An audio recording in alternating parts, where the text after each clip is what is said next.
שלום.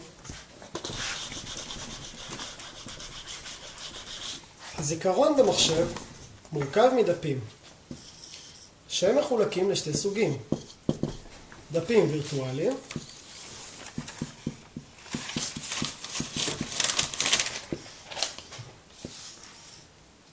ודפים פיזיים.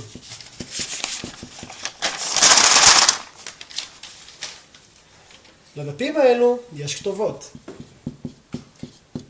על מנת להמיר דף וירטואלי לדף פיזי, המחשב משתמש בטבלת המרה. כל כתובת מחולקת לשתי חלקים. כתובת מיוצגת בזיכרון בצורה בינארית 0-1.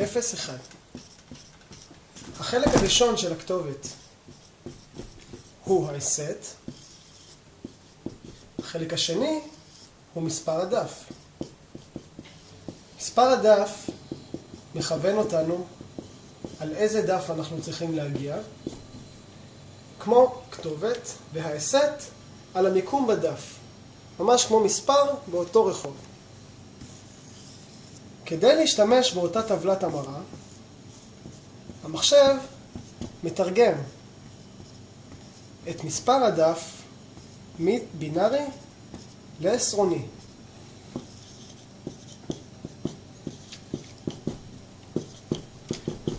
נמצא את המספר בטבלת ההמרה ונעתיק את הכתובת למקום שבו היה מספר הדף. וכך אמרנו מהזיכרון הווירטואלי אל הזיכרון הפיזי באמצעות טבלת המרה.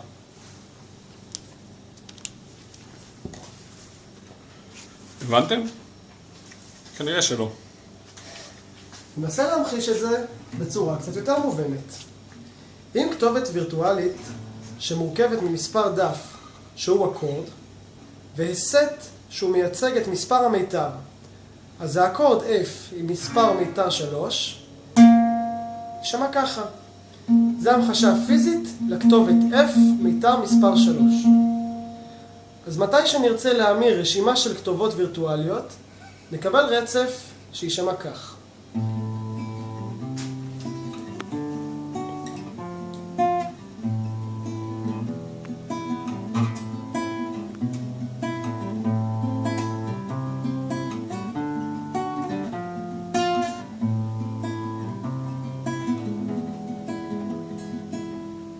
הבנתם?